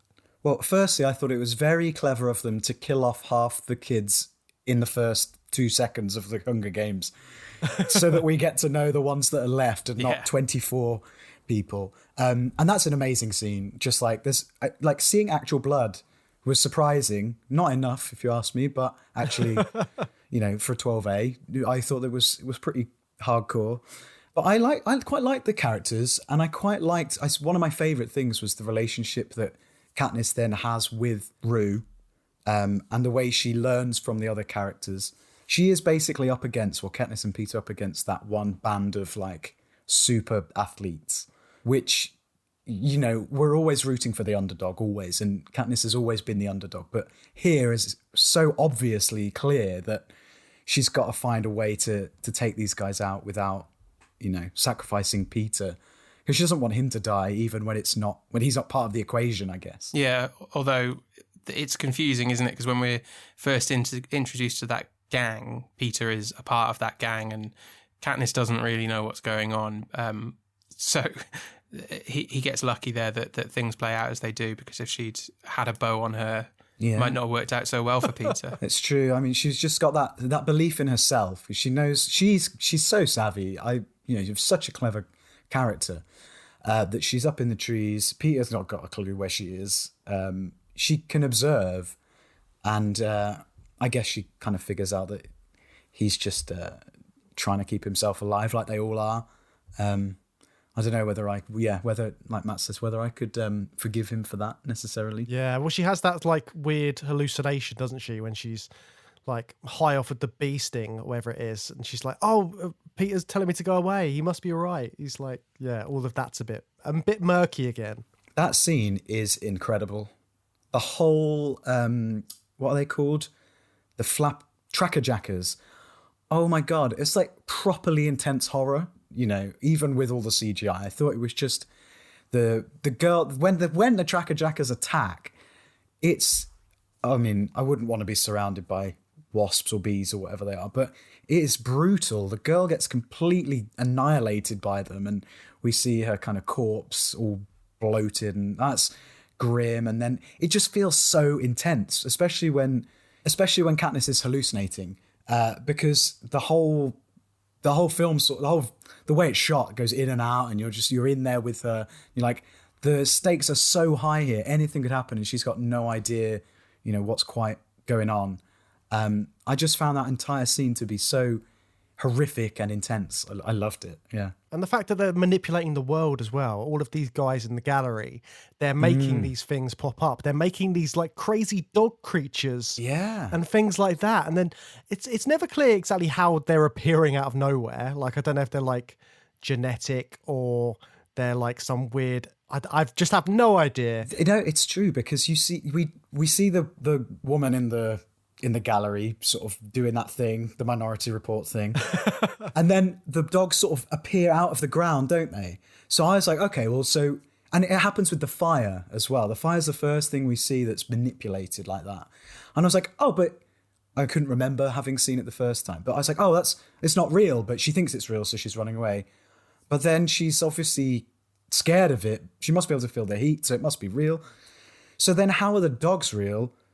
Because they've just appeared out of nowhere, but they must be real because they're there to kill them.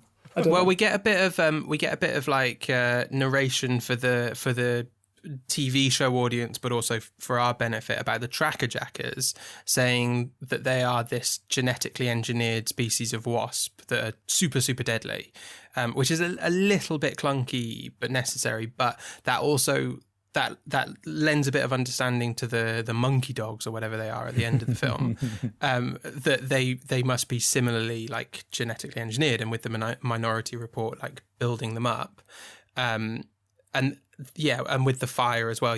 I think you just have to assume that it's like a Truman Show level of control of the environment that they have. And I found myself rewinding as well, because you mentioned that the dogs appear to just pop up from the ground, and they literally do. Like, one of them is there and is hunting them, and then they're like, send in more, and they do just emerge from the ground. So it's good.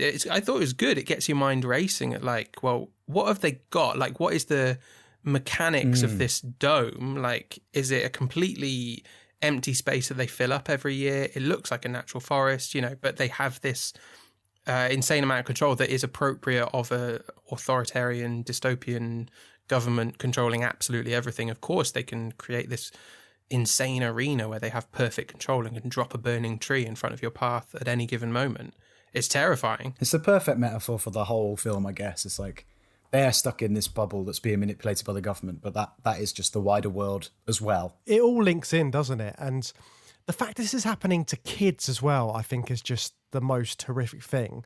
Like, you really feel for each of the kids, like even the sort of like the bastard ones, the sort of like District 1 elitists. There's that moment where Alexander Ludwig's character, he says like, oh, I didn't want to do this, I had to, sort of like, he's clearly put on a front for this entire thing. Sure, he's brutally murdered a bunch of his sort of like peers, but he is still like a scared little kid as well. Like he's like in those last moments before he dies, he's like, I didn't have a choice. And it's like, what else was I going to do? I'm young, I want to live. It's like when it comes down to that, it's really dark for a young adult film. Yeah, I think, but it relates back to that fear thing, doesn't it? Like if they scare the population from a really young age, then they're always going to live in fear. But you're right, like making this a film for kids as well, watching kids dying all over the place is quite heavy. Like I don't think as a kid growing up in the 90s that there was anything that dealt with children dying on this kind of level that was specifically aimed at children. I'm sure I saw stuff. I was probably only about 12 when I saw Battle Royale, but you know, nothing specifically aimed at kids. And I don't know whether that's a good thing or a bad thing. Yeah. And I mean, you talked about earlier about doing 1984 and Clockwork Orange, like when you're in school. I feel like The Hunger Games is one of those which gets thrown in the mix now because for kids, it's sort of like a bit more up to date, but it's got those themes and it's got that dystopia in it, which is still really effective. Yeah, I guess the idea of a totalitarian government controlling everything is a perennial classic. It's not changing, and we've all not necessarily experienced, but we're all aware of that being a thing, no matter what generation we grew up in. But tastes change, and what people like to read, and how they read, and how things are consumed changes. So to get that stuff into the minds of kids, you've got to try different tactics. And there's a reason why I've seen The Hunger Games and I haven't seen the film adaptation of 1984. I read 1984 as a kid. Nowadays, the kids are reading The Hunger Games or watching the popular films with that superstar actresses in, I guess. Why do we have a winner? I mean, if we just wanted to intimidate the districts, why not round up 24 of them at random and execute them all at once? It'd be a lot faster. Hope.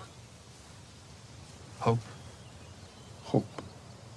It is the only thing stronger than fear. A little hope is effective. A lot of hope is dangerous. A spark is fine, as long as it's contained. So what did you guys think? We need to talk about the ending of the film. The ending gets us more into, as the film goes on and on, we get more into Coriolanus Snow. Am I saying that right? Is it Coriolanus Snow, is it? Ah. Yeah, Strong name. That's his first. Yeah. In my mind, I was thinking Aldous Snow. Who's Aldous Snow? Aldous is Aldous a Harry Potter guy? Maybe Aldous Snow. Actually, you know what? I think it might be Russell Brand in Get Him to the Greek.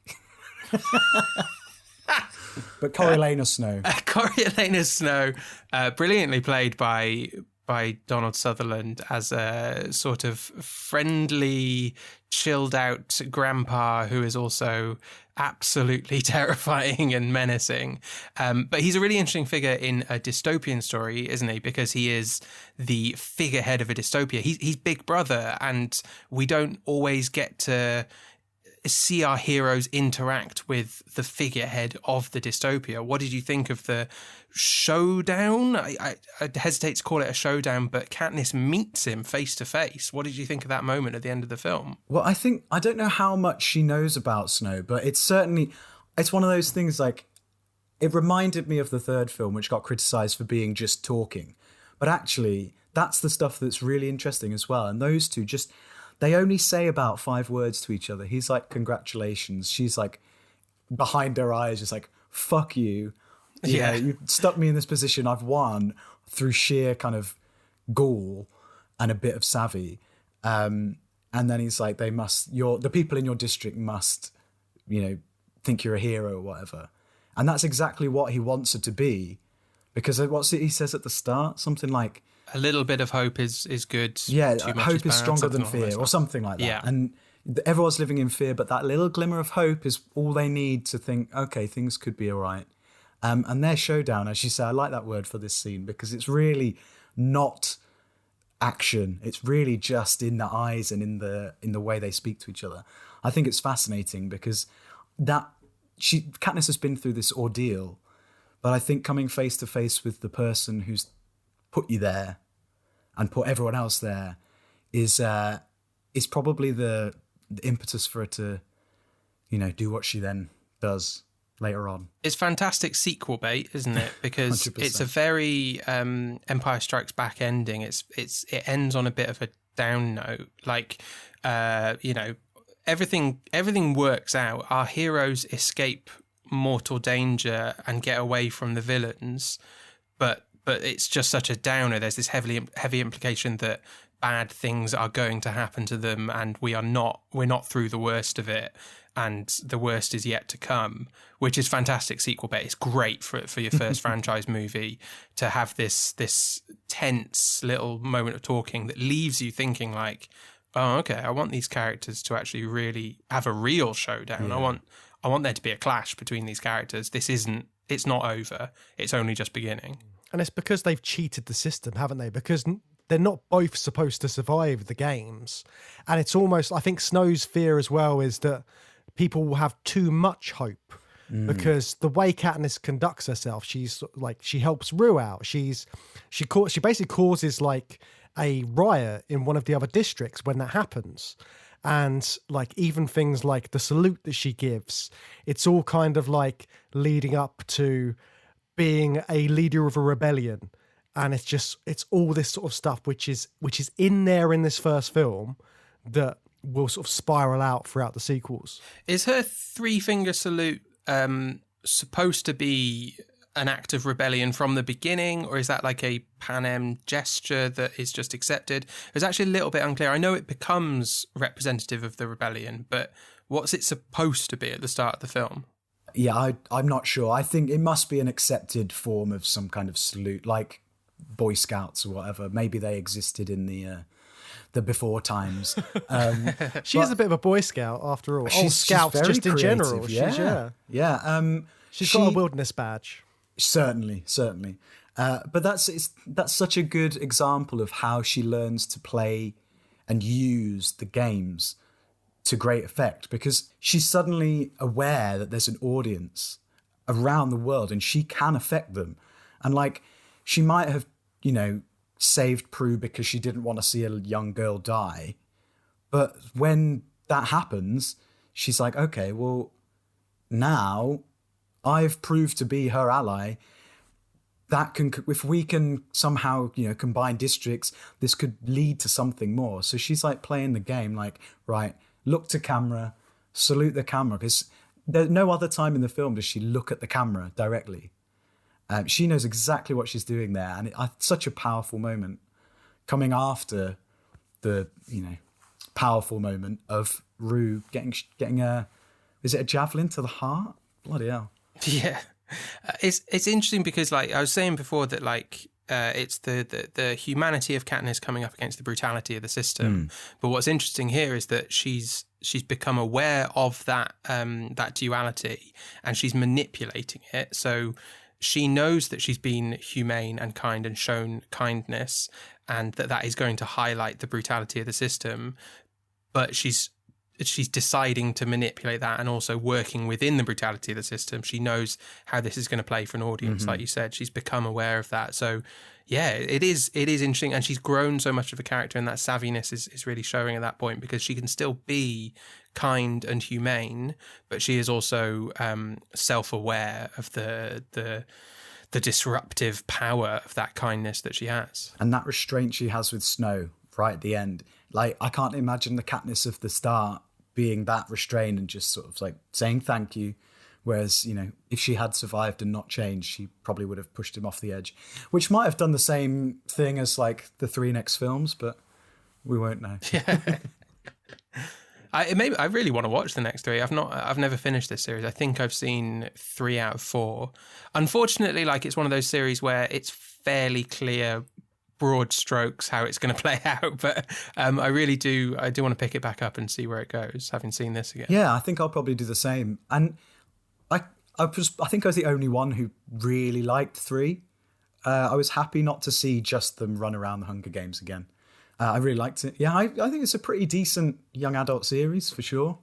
Dystopian series in general. I think what this series does is what Battle Royale 2 should have been and could have been, you know, like actually showing those characters going out into the world and striking out against the system that put them in the Battle Royale. That's what Battle Royale 2 takes a stab at, and it's, you know, fails pretty miserably, and the Hunger Games picks up that challenge. So you can say it rips it off, but like it's doing different things in the first one with all the reality TV elements, but also taking up the baton to take it out of the Battle Royale world and show the rest of it, what happens next with these characters. It's a really good point. Is it the first 5 minutes of Battle Royale 2 where they basically gloss over that what did happen since the first Battle Royale? And that's the interesting bit. Don't just shove them back in the... Yeah, Shuya's like a terrorist leader and has been like attacking the government, but then it's like, so we're sending in more kids. Yeah. But yeah, I feel like this, as with sort of like contrasting to The Running Man, which is like a lot more surface layer and doesn't properly go into its dystopian world. This takes the time. Obviously, it's like got a much longer running time and I would imagine a much bigger budget, but it takes time to tell the dystopian story as opposed to just having the sort of like the gladiator fight scenes. It's got bits of those in there, but by actually sort of like telling you the world, the stakes are higher because you know what it means to these characters. And I think that's why the Hunger Games just works so well and why it's done so well since. I would agree. I would say that having seen the sequels and rewatching the first one helps a lot because there is obviously so much of that world that we've seen after the first film that then you've got that in the background while watching the first film again. But yeah, I think it's much more defined what's going on with the government and with Panem and with the world, even if I'm still curious as to the geography of the whole thing. Is it just, what is it like? Panem's capital's a circle in the middle, and then you just got rings like an onion until you get to District 12 and you fall off the earth. It seems to be, but obviously, like, geology doesn't work like that. That one of those rings would be good for fishing. Yeah, it's like yeah. I'll reserve my like judgment of it until I've watched the sequels and seen more of the world. But it does feel a bit like one of those things that if you pick it apart too much, it doesn't make a great deal of sense. Yes, I mean you do get to see a lot more than you do in The Running Man, which is like I say, some high rises, skylines. Yeah. Yeah. But both good fun, must say. Well, I think that about wraps us up. Rob, thank you so much for coming on the show. It's been an absolute pleasure. Where can people find you on the internet? Where can people find your podcast? Tell us all. Thank you very much. This has been so much fun. It's really nice to talk about non-horror films, non-Icelandic films. It's stuff that I've just grown up watching. It's really, really fun. I can be found on the internet anywhere at RobWatts88. So I go like Twitter, Instagram, Letterboxd. My podcast, KVIKMYNDAPOD. Go and have a go at that. KVIKMYNDAPOD. KVIKMYNDAPOD. Oh, Matt, that is perfect. Sorry, James. God's sake, he does it every time. How do you spell that for anyone listening who wants to check it out on their podcast app and just staring hopelessly at their keyboard right now? I've got it down now. I say it every week. KVIKMYNDAPOD. If you search for Icelandic cinema on your podcast platforms, you'll find it as well. But that's the coward's way of finding it. Spell it correctly. True, yeah, please, just spell it correctly. Yeah. I'm sure it'll help us in the long run in terms of algorithms and stuff. We'll be back early 2022 with a new series. Very much looking forward to listening to that. And thank you again. Thank you. I don't know if I'm ever going to be able to pronounce Rob's podcast name. KVIKMYNDAPOD. KVIKMYNDAPOD. KVIKMYNDAPOD. I mean, one day. I mean, I'll just enjoy listening to it until that day. Yeah. Okay. Fair enough. Me too. But I can do both. What a multi-talented man you are, Matt. Not as multi-talented as Rob. Thank you once again to Rob for joining us. That was really good fun. Really fun talking about those. And I really enjoyed the Hunger Games more than I thought I would. Yeah, definitely. I think I'm going to have to watch those sequels very soon. And yeah, look out for the potential Edgar Wright Running Man adaptation. Oh, I hope so. That would be good, wouldn't it? But what do we think? This is the last in our Dangerous Games series for now. We'll come back to this, I think, in later series. But Dangerous Games where you're forced to play, what an awful world that would be. Yeah, I'm glad I'm not in either of these dystopian worlds because, yeah, they're not very good fun. I think I'd rather just have a go on gladiators.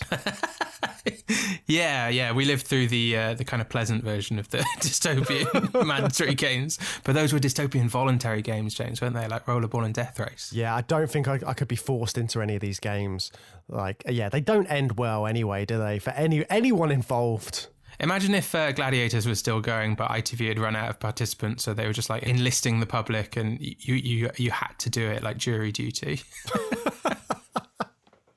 Let's hope that day doesn't come.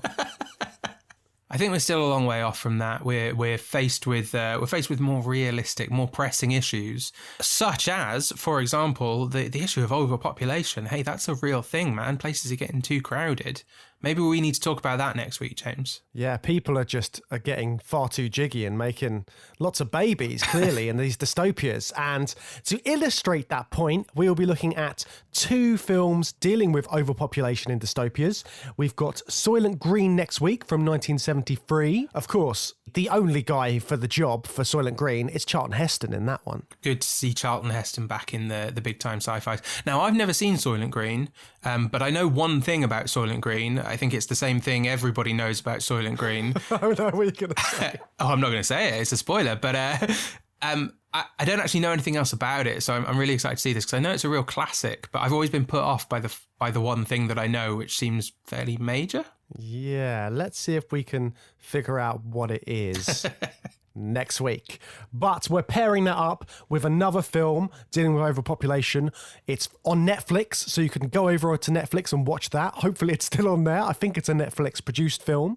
It's What Happened to Monday from 2017. Yes, so that's going to be a fun double bill, as always. I'm looking forward to that. I haven't seen that either, What Happened to Monday. I don't know very much about it. It's kind of a new one. So we're going to find out lots next week. We're going to find out what Soylent Green is and what happened to Monday. Yeah, we've got some real mysteries there under the theme of overpopulation, so join us for that. But in the meantime, if you want to get in touch with us, as always, you can find us on most of the social medias. If you search for Journey Through Sci-Fi, you can send us an email directly, journeythroughsci-fi@gmail.com, and you can talk to us directly as well, and other listeners if you come and join our Facebook discussion group. And of course, you could always support the podcast by joining our Patreon service. So if you join the £4 tier, you'll get access to all of the bonus episodes we've got up on there. Plenty of content to get stuck into. So yeah, feel free to join that. If you want to support the show but you don't want to join Patreon, that's absolutely fine. You can leave us a nice review. Please leave us a 5-star review and make sure you add a comment in there as well, because that always helps. So why don't you leave us a 5-star review, and in the comment let us know what your Running Man stalker name and identity would be. Let's hear your weird stalker gladiator descriptions. Oh, that's a good one. I'd like to hear a few of those. But that's it from us this time. We'll see you again next time.